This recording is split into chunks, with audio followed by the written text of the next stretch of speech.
Yeah. Hey, how's it going everyone? This is the Anime Man. Unpopular opinions. You hate them, I debate them. I'm in my new setup, so let's fly! That's right, ladies and gentlemen, we are back to the show where I reluctantly go and try to attempt to fight every single person on the internet for your entertainment. You're welcome. It's been a while since we did the last one, and I really love these ones, and yes, I know, I do realize that this series is easily my most disliked series, but it's also my most liked series as well, so I don't know what you guys want. But I really like doing it. It gives me the chance to talk about all sorts of anime that I otherwise wouldn't really have time to talk about in a video on its own, so without further ado, let's fucking fight! The only good thing about the Black Clover anime was episode 49. I don't know, man, if it takes 49 episodes for an anime to get good, it's probably not good. Natsuki Subaru is actually a good character. With this one, yes, I do have to agree. This is very much an unpopular opinion for some strange reason, even though, especially after Re:Zero finished, there were more and more people that I was seeing that was changing their mind about Natsuki Subaru. Like, everybody fucking hated Subaru during the show because of all the quote-unquote stupid things that he did that made absolutely no reason. But, I mean, I explained it in a video ages ago. I don't remember which video it was, but I remember saying, if I was going through the shit that Subaru was going through, like with all of the things that were happening, you know, like getting teleported into a new world and all that kind of shit, and, you know, seeing so many people just dying in front of their eyes, like, yeah, I would probably go a little bit insane and illogical at times as well, wouldn't you think? And, you know, there were plenty of people who were going on like, oh, you know, Rem did so much for Subaru in the show, and then at the end, he just fucking straight up declines her and goes towards Emilia, who made, you know, like, fucking 4 appearances throughout the entire series. But you have to think about it in the eyes of Subaru, and it's that, you know, the first person that he ever, you know, got in contact with, the first person he ever felt safe with in the new world was Emilia. And I think a lot of people tend to forget that because a lot of people tend to forget the existence of the first 3 episodes of Re:Zero. I mean, I don't blame you guys. I forgot it too. Like, I've said many times that I really didn't see the point of the first 3 episodes, considering that there was a villain that never made it back to begin with. We never really see a lot of interactions between Emilia and Subaru at all. But the thing is that we kind of brushed the first 3 episodes aside as just like, you know, a little introduction to the show before the good shit came along, you know, the good Rem and Ram shit came along. But we have to remember that those first 3 episodes were very, very important, not only to set up the whole basis of the story and the whole, you know, structure of the whole you die and then you get reset back with all of your memories gone and shit like that, but it was also important to really establish a very, very strong and rather special connection between Subaru and Emilia. A connection that obviously Subaru has been holding on to the entire duration of the series and has finally just kind of blown out of proportion by the end of the series. And, you know, a lot of people are saying like, oh, you know, Subaru fucking sucks because he cucked Rem, who was obviously best girl. First of all, Rem is not best girl, Beatrice is best girl. And second of all, like, you know, yeah, they had that whole connection going on, like Rem and Emilia and Rem and Subaru, and this whole 3-way connection that was going on. But inside Subaru as a character, obviously, Emilia stood out more than Ram, but it's not completely unjustified as to why he decided to go for Emilia than Ram. So we have to understand that as we watch the series. Just because the main character didn't stick with your quote-unquote best girl, that doesn't make him wrong, okay? That's just how the story goes. Black Bullet is very, and I mean very, underrated. No, it's really not. I watched Black Bullet while it was airing, and it's really nothing all that special, to be honest. It's just your very typical fantasy, sci-fi, you know, a little bit psychological horror type of light novel series that has some action, that has some ecchi, that has some comedy. There are literally hundreds of light novels out there that have both been adapted into anime and haven't yet been adapted into anime that are following basically the same veins as Black Bullet was. Like, what about Date Alive? Like, I think Date Alive is, on the whole conceptual side of things, is pretty fucking similar to Black Bullet, and even that was also just as mediocre as Black Bullet. I don't know, maybe it's because this person who commented, you know, loves the whole lolly aspect of Black Bullet, and hey, I didn't mind that shit at all, but it wasn't anything special, let's just say that. that. Lollies are not good, and it's disturbing to like them in a sexual way. Even if your character is over 18, you are still being attracted to the body of a child, and that is pedophilia. Okay, here's the thing that Western people need to kind of understand about lollies and the whole existence of lollies, and why people in Japan, at least, tend to fetishize lollies, even though it's not really fetishism, but, you know, tend to, on the surface, fetishize lollies. And it's that, stereotypically, Asian women, especially Japanese women, a lot of them tend to look younger than they actually are. Whereas Western women tend to look older than they actually are. Of course, it depends on the person, obviously. Some people, you know, on both races tend to look older or younger. But on the stereotypical, on a genetic, on a just societal understanding of how women look in these two cultures and in these two countries, Japanese women tend to look younger than they actually are. For example, one of my cousins, who is now 30 this year, she has a child. She is a straight-up housewife, went to Australia one time with me and got denied entry into a bar because the bouncer thought that she was 16. And meanwhile, over in Japan, when looking at Western people, especially Western women, Japanese women tend to look at Western women and think, wow, they look so much more mature than their actual age. They look like more like adults when, you know, they could be looking at a 14-year-old thinking that they're a 20-year-old. This isn't just me saying this, by the way. Like, this is a societal understanding, a societal stereotype or stigma that exists around the Japanese society, and that directly, I feel, reflects onto the whole existence of lollies in anime. It's basically just taking that whole idea of, oh, Japanese women tend to look younger than they actually are, and basically cranking it up to an 11. You know, obviously, this isn't me, you know, accepting people for, you know, having pedophilic thoughts and, you know, going off and doing pedophilic things. No. Like, real-life pedophiles can go rot in hell. But if it's just a drawing of a girl, you know, a fictional girl who is, you know, say, looks like a 12-year-old but is actually a 2000-year-old, you know, like, if it's just that, and you're not actually going out of your way to fuck 12-year-old girls, then I don't see the problem in that. Like, you can like whatever the fuck you like, dude. That's the equivalent of saying, oh, I hate feet, and I hate people who have foot fetishes, and so I'm gonna go out and chop everybody's feet off. It doesn't really make a lot of sense, does it? You can't thought police people just because you're not okay with it. Elitists are annoying, of course, but those nostalgic viewers who are always ranting about how anime was way better before have been even worse and toxic as of lately. The thing is, a lot of those people, of those nostalgic people who say like, oh, back in my day, anime was way better. Those are the elitists. You are talking about the exact same type of people, and of course, I'm not saying that all people are like that, but a lot of people who are, you know, very nostalgically defensive about the stuff that they quote-unquote grew up with, because that was like the standard of all anime of all generations. Those are usually elitists themselves. The definition of an elitist in my eyes is someone who can't change the way that they think, can't adapt to the change of the industry or the community, and are always just stuck in their own bubble of what they think is good and what they think is bad, and they won't budge for anybody else. And in that same vein, you know, the whole idea of they think that the stuff that they grew up with was the greatest and the stuff that they didn't grow up with later on down the track is all trash, is basically the same thing, just kind of changing perspectives. But yes, I do agree, I find them rather annoying too, but I also understand where they're coming from. So I don't know if I agree or disagree with this. Like, yes, they're annoying, but, you know, just leave them alone and they'll leave you alone. Just don't mind them. Reverse harem in shoujo animes are just basically reflecting on how thoughts be IRL.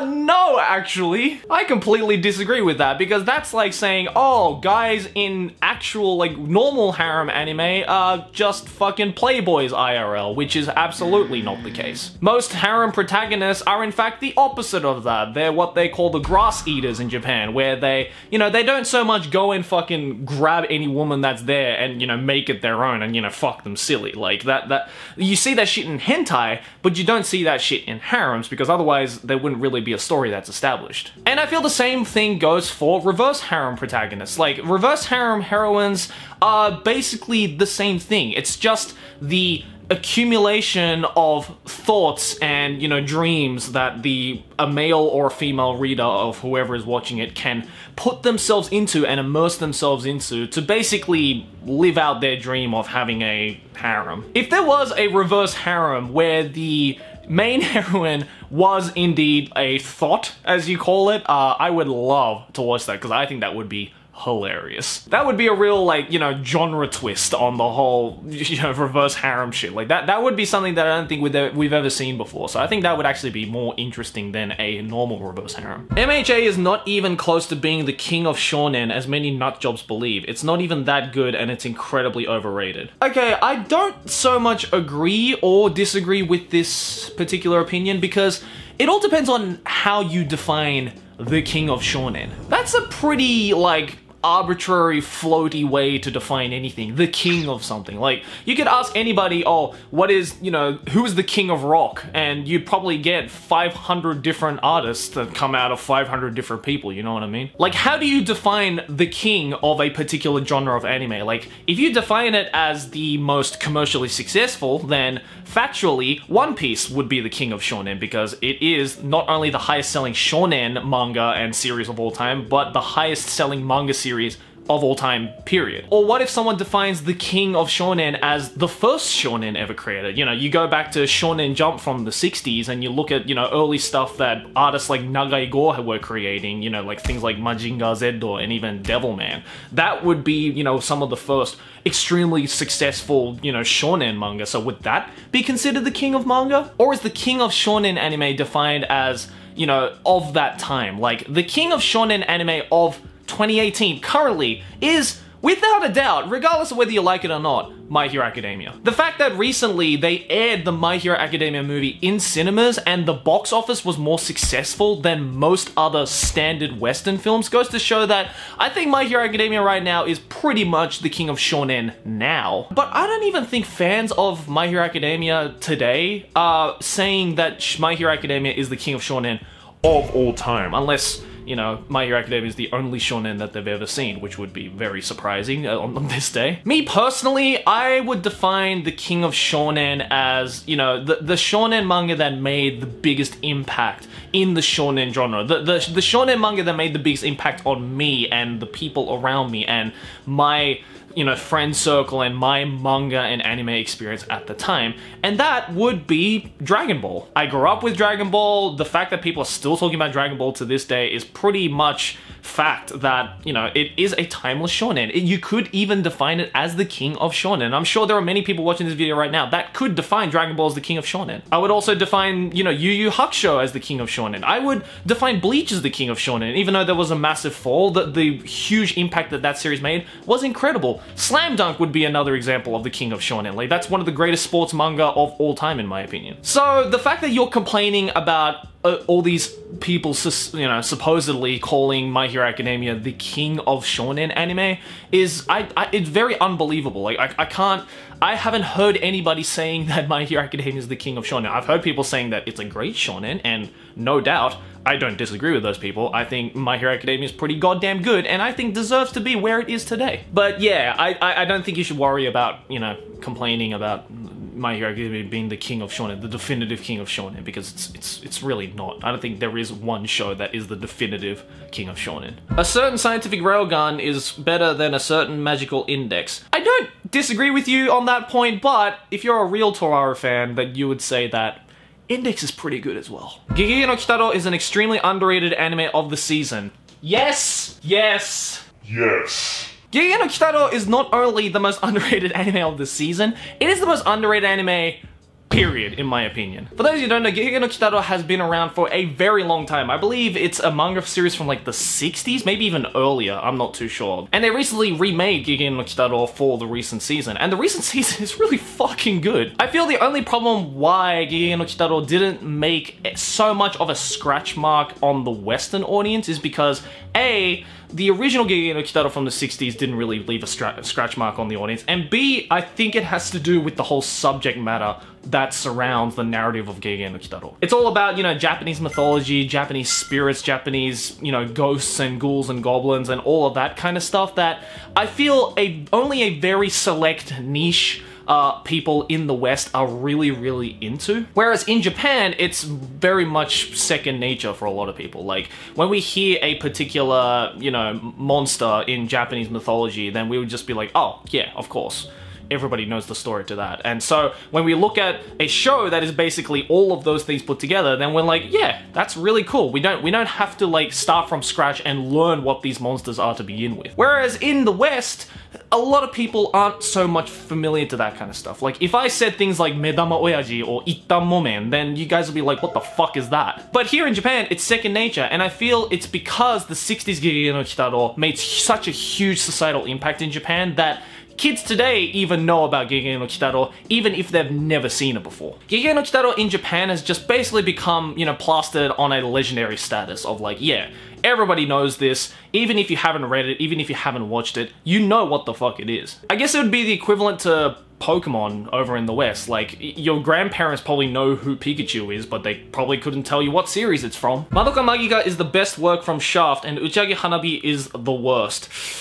I find it difficult to agree on that one. I still think the Monogatari series is the greatest Shaft. Either Monogatari series or Sayonara Zetsubo Sensei for me would be the best Shaft work.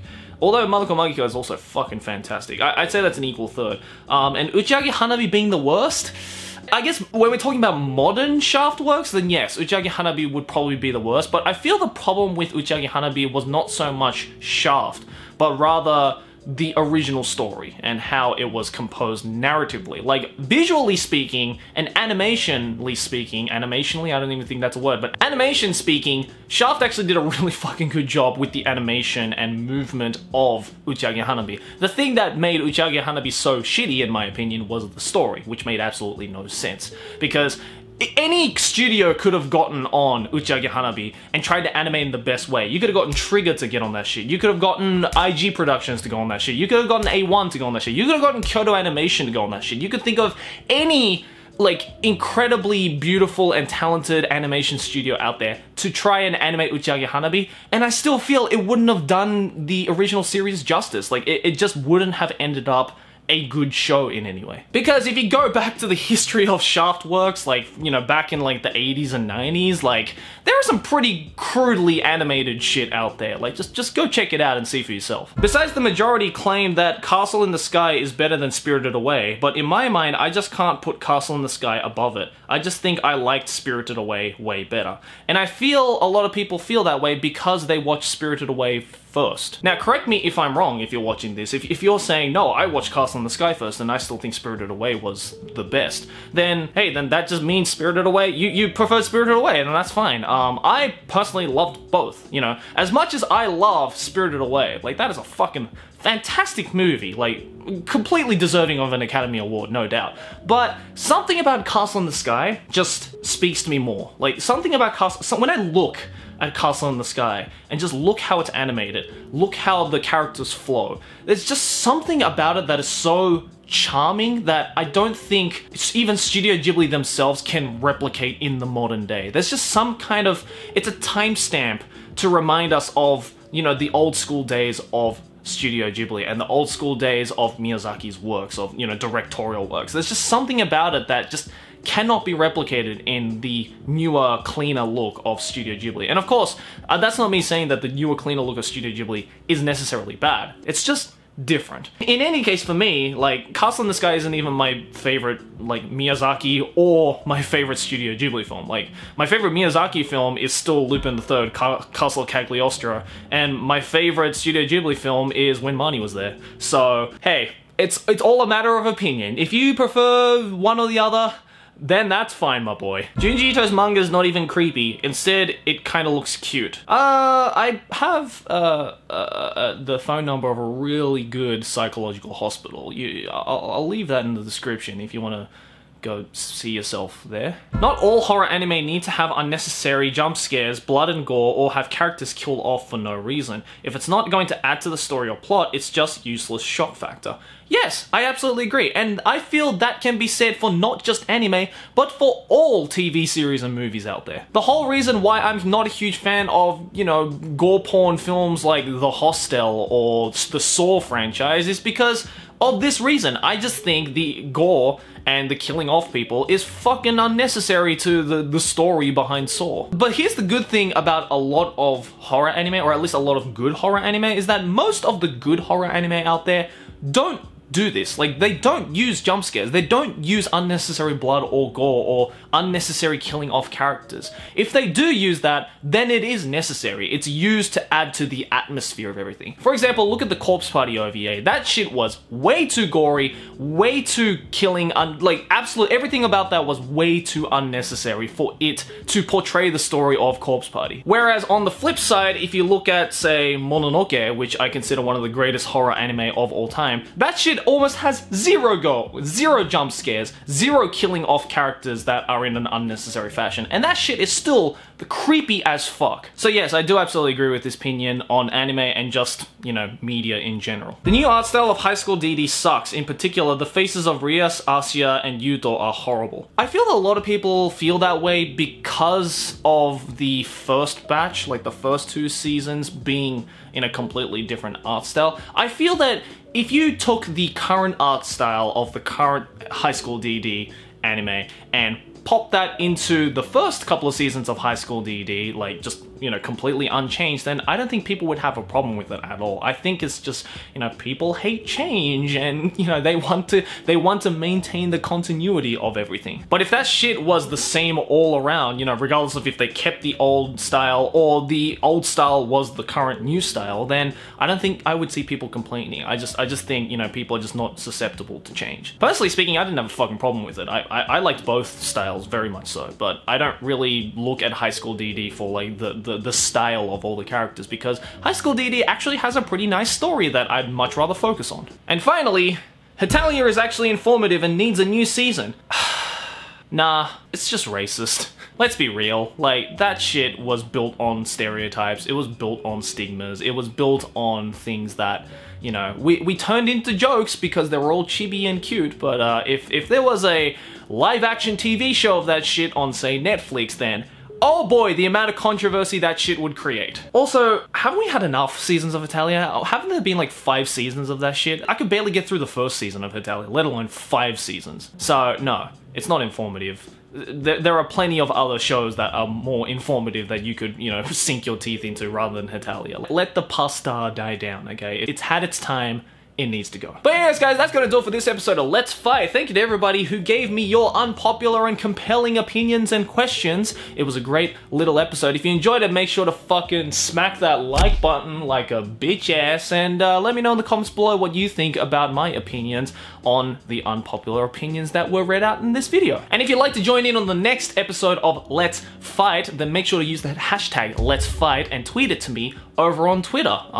There were plenty of other opinions that were coming through that I looked up, so sorry if you missed out, but hey, just keep on tweeting at me, follow me on Twitter, and yeah, you might be able to get into the next episode. You can check out the full playlist of previous Let's Fight episodes by clicking the link in the description below, and yeah, please don't hate me too much, internet. I know this series gets me the most dislikes on every episode, but hey, that's the point, isn't it?